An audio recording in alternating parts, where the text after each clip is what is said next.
Rymante's Random Game Awards 2013 edition. Best stealth game that wasn't always a stealth game. The Last of Us. The name for this award came to me as I was thinking about which gameplay sections of The Last of Us I enjoyed the most. The forced combat sections were definitely the lowlight, so naturally, I appreciated it when the game gave me the option to sneak past everything, which thankfully was fairly often, especially if you were careful with your meagre supplies.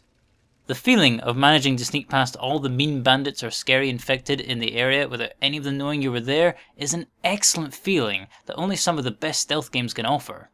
Combine that with a gorgeous visual presentation, an extremely well written story and characters, incredibly believable performances from the cast, and that ending, and it's no wonder that The Last of Us is a contender for Game of the Year for so many people. Best 80s Game of the Future! Far Cry 3 Blood Dragon! It's such a blatant love letter to 80s action films, sci-fi and video games that I can't help but love this game. The ridiculously satisfying weapons, that are also just plain ridiculous, certainly don't hurt either. The game's great sense of humour and unbelievably awesome soundtrack by Power Glove seal the deal and help elevate this simple reskin of the original Far Cry 3 into a massively enjoyable game in its own right.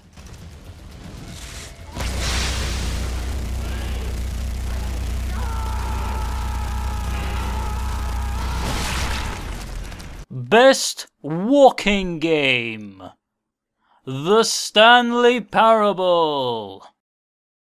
I regret showing off as much of this game as I did on my Twitch stream, as to show this game to someone is to ruin it for them. So in this case, I will say and show very little about this game. It is without a doubt one of the funniest games I've ever played, with the narration by Kevin Brighting being an absolute joy to listen to throughout, as every line of his is perfectly delivered. It is also a game that can make you think about a few things, like the role of the player in games, and game design in general, to name but a few. If you saw my stream of this game, I'm sorry I spoiled the game for you. I hope you can forgive me. If you didn't, and you still haven't played the Stanley Parable, I urge you to try it before someone else spoils it for you.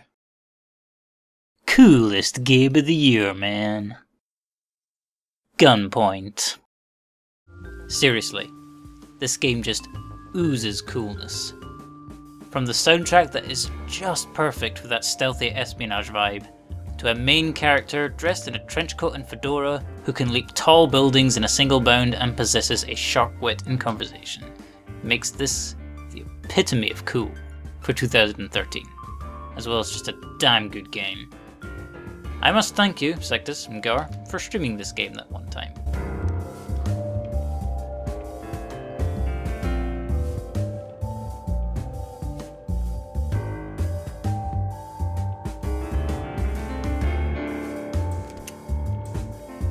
And now, my overall Game of the Year for 2013 is Brothers, A Tale of Two Sons. Finally, we have a game that works really well mechanically, that is also emotionally powerful, and it's not exclusive to a Sony platform. Hooray! The unique control scheme takes some getting used to, but it is absolutely vital to the overall experience of Brothers. Very rarely does a game of such beauty and wonder come along. The puzzle platforming is simple yet clever, and the journey to save the father of the two boys is such an emotional roller coaster that it had me in tears by the end. It even manages to pull all that off without any voice acting whatsoever. How did this happen? How did Starbreeze Studios go from Riddick and the Darkness, two hyper-violent shooters, that admittedly I rather enjoyed, to this sublime and subtly refined masterpiece? I don't know, but I'm glad it exists, and I hereby crown it as my Game of the Year for 2013. Until next time, folks, this is Rymante signing off. See you next year, and have a Merry Christmas.